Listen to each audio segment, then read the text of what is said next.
Тойду 2 есе арзан өткөрсө болот. Такыр эле ысырапкорчулукка умтулуп атабыз. Кыргызстандыктар жылына тойлорго 2 миллиард долларга чейин сарптайт экени айтылган. Той эси үчүн бир аз мындай ыңгайсыз болуп кетем да, себеби ал киши катуу даярданды, көп акчасын, көп каражатын коротту. 3 бода даярдадык. Жетеби деп сурашты. Мен кереги жок. Тоокдагы сойбойсуңар деп эч нерсе сойдурбай койдум. Ал чиновникти кызматтан алам, жазалайм. Бир дагы чиновник, мен дагы туулган күн, үйлөнүү тойлорго барбайт. Тойго 1000 киши чакырып, коноктоңуңуз келсе, сизди мыйзам токтото алабы? Кээ бир ырчып, шоу бизнестеги достор, мисалы үчүн ошол Мирбек Атабеков тоюн ушундай 5 бармаксыз көргөн. Күз келди дегенде той сезону башталды деп билебиз. Кечинде бүт тойканалардын астында машиналар жык жыйылат. Мисалы мен тойлорго көп деле барбайм. Бирок бул жылы чакыруулар көп болуп, азыркыга чейин артысуу элек. Мен болгону 3-өөнө эле катыштым. Адатта шылтоо таап, кошумчаны онлайн салып, калоо тилектерди телефон аркылуу айтам. Катыштары көптөр күзүндө күн сайын эле ар кандай маракелерге барып жүргөн болот. Жакында эле тааныштарым жумасына жок дегенде 2 тойго барып жатабыз. Акча көп кетип жатат деп даттанып айтып беришти. Анын баары бирдей, ошол эле тамадалар, ырчылар, программа, тамактар. Той өзгөчө бир жылуу, эсте калчу майрам эмес. Аргасыздыктан бергенин чогултуп алыш үчүн жасалган чоң түйшүк болуп калгандай. Тойлорду чөнтөк какпагандай, баарына жаккандай кылып кантип өткөрсө болот? Алдыда тойлордун реформасы тууралуу айтып беребиз. Видео баштар электе комментарийге бул жылы канча тойго барып, канча акча короттуңуз сөзсүз жазыңыз. Дордойдун негиздөөчүсү Аскар Салымбековдун тойлор боюнча сунуштары кызуу талкууга алынды. Ал той 2 бөлүктөн болсо, биринчисинде калоо тилектер айтылып, сый тамагы тартылгандан кийин улуулар кетип, экинчи бөлүктө жаштар эле калса деп сунуштады. Андан тышкары белгилүү бизнесмен кыз узатуу, нике тойлор жакындардын курчоосунда үйдө өткөрүлүшү керектигин жана куда тосуу, түштөндүрүү, өргүтүү жана гийит, себет, кешик алмашуу сыяктуу салттарды кыскартууну белгиледи. Антпесек кары жаш аралашып, орунсуз оюндарга, ашыкча тосторго, ылайыксыз ыр бийлерге ыңкайсызданган учурлар арбып артат. Кудай буйрса, мен дагы келечекте балдарымдын, жакындарымдын үйлөнүү тойлорун ушундай форматта өткөрөйүн деген оюм бар. Салымбековдун айтымында бул замандын талабы жана убакыт каражат үнөмдөлөт. Деги эле Кыргызстандагы бирден бир эң бай адамдардын мындай сунуштары баарына кызык болду. Комментарийде колдоп жаткандар көп экенин байкаса болот. Эң сонун сунуш, аш көп болсо ада көп дегендей такыр эле ысырапкорчулукка умтулуп атабыз. Сиз айтып жаткан тойдун форматын казактар көп убакыттан бери колдонуп келе жатышат. Жакшы болот экен. Колдоймун Аскар байке. Ар бирибиз өзүбүздөн баштасак, балдар деле кош колдоп жатышат. Биздин балдар чоңойгуча обу жок себет, түштөндүрүү сыяктуулар жоюлуп, чакырылган элдин саны азаят деп ишенем. Балаңдын тоюн Европадагыдай өтө жакын адамдарың менен гана өткөрүү керек деп эсептейм. Кесир кылган эмес, бирок менин мамам барган тойлордун ээлерин эле илгери бир көрбөсөм, үйлөнүп жаткан балдарым мамам деле тааныбайт. Ушул бизге керекпи деген ой келет. Жаңы форматтагы тойдун толук сценарийин Салымбековдун Фейсбугунда таба аласыз. Ал эми мындай иш-чараларды башкача өткөрүүнүн той индустриянын өкүлдөрү дагы айтып чыгышты. Мисалы 11 жылдан бери тамада болуп эмгектенген Урмат Борченов мындай видео чыгарды. Тойду 2 есе арзан өткөрсө болот. Кантип? 5 бармак берилбеш керек. Тойдун убактысын 3 саатка кыскартыш керек.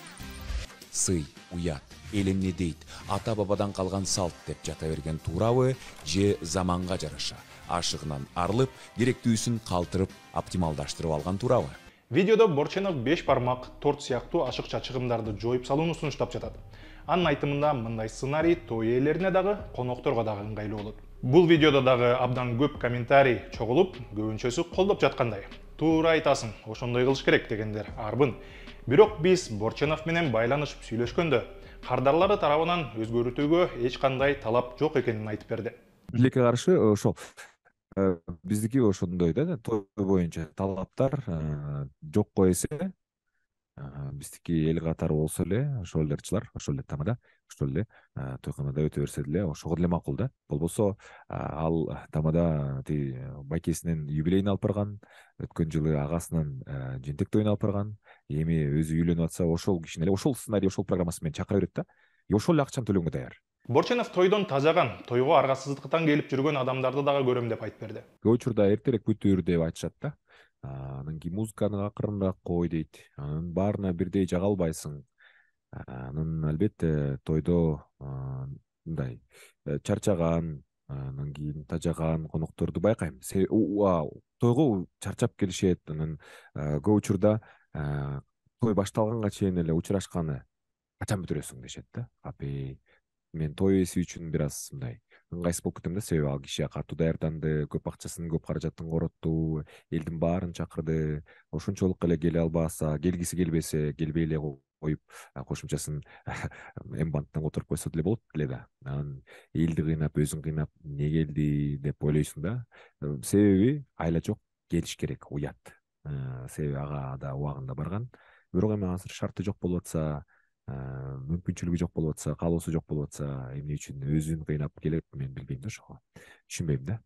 Сиз көптөгөн сунуштарды айттыңыз, Салмеков дагы айтты, мындай талкуу жүрүп жатат. Деги эле өзгөрөбү бир нерсе? Мындай талкуулардын болушу бир жакшылыктардын, жакшы өзгөрүүлөрдүн детонатору болушу мүмкүн. Буга биз үмүт кылабыз сөзсүз түрдө. Анан эң башкысы биз көп учурда үлгү менен көрсөтүшүбүз керек. Анан мисалы мен айткан нерсемдин баардыгын өзүм аткарам. Мисалы мен 2 той бергем. 2 тойду тең ошол чакан, анан 5 бармаксыз өткөргөм. Анан элдин баары эле ыраазы болуп кеткен. Канчалык алар мага наразычылыгын айткан жокпуз же сыр кылып катып калышты билбейм.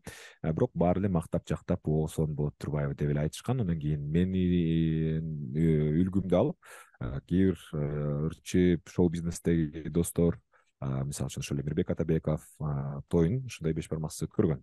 Москва мамлекеттик университетинин аналитикалык борборунун изилдөөсүндө кыргызстандыктар жылына тойлорго 2 миллиард долларга чейин сарптайт экени айтылган. Бул чоң көрсөткүч. Ал мигранттар жылына Кыргызстанга жөнөткөн акча менен барабар, же тышкы карыздын 3/1 бөлүгү. Анан дагы өлкөдөгү кредиттердин 5% так ушул той өткөрүүгө алынат.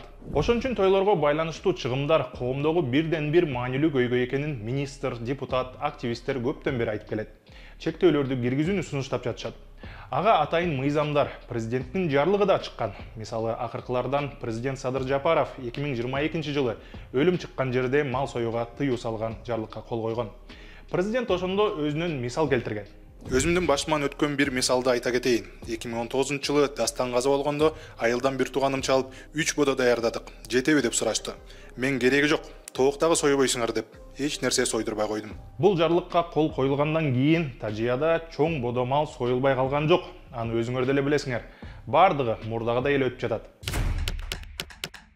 Бул маселе бир эле Кыргызстанда болуп жаткан жок. Казакстандын статистика комитетинин изилдөөсүндө казакстандыктардын 42% той Тажия өткөргөнү кредит алышат экенин аныктаган. Анан дагы тойлорго чектөөлөр киргизилиши керектиги айтылып келет. Өзбекстандын президенти Шавкат Мирзиёев 2018 жылы чиновниктерге тойго барууга тыюу салган. Чайкананын астында мамлекеттик номер менен машинаны көрсөм, ал чиновникти кызматтан алам, жазалайм. Бир дагы чиновник, мен дагы туулган күн, үйлөнүү тойлорго барбайт. Ал күндөр өттү. Бул адамдардын кыжырына тийип жатат. 2020 жылы жалпы чектөөлөр киргизилген. Эми Өзбекстанда тойлор 23:00-гө чейин бүтүшү керек. Коноктордун саны 200 киши менен чектелген. Мындай чектөөлөр Тажикстанда дагы бар. Той 3 сааттан ашпашы керек жана коноктордун саны 200 менен чектелген. Мыйзам боюнча бул эрежелерди бузгандарга айыппул салынат. Өзбекстан менен Тажикстанда киргизилген чектөөлөр аткарылып жатабы же жокпу, бул тууралуу маалыматты интернетте таба албадык. Кыргызстанда тойлорду чектеш керек деп саясатчы чиновниктер биринчи жолу айтып чыгышкан жок. Атыгүл президент той аштарды иретке келтиребиз деп дагы аракет кылып көрдү. Негизи сиз өз эмгегиңиз менен тапкан акчаны каалагандай короткону укуктуусуңар. Аны тойгобу же көчөгө чыгып баарына таратасыңарбы, ал силердин эркиңер. Тойго 1000 киши чакырып коноктоңуңуз келсе, сизди мыйзам токтото алабы? Бул маселени кандайча чечсе болот? Деги эле чечиш керекпи? Азыркы тойлор боюнча оюңуз кандай? Пикириңизди комментарийге жазыңыз. Көрүшкөнчө.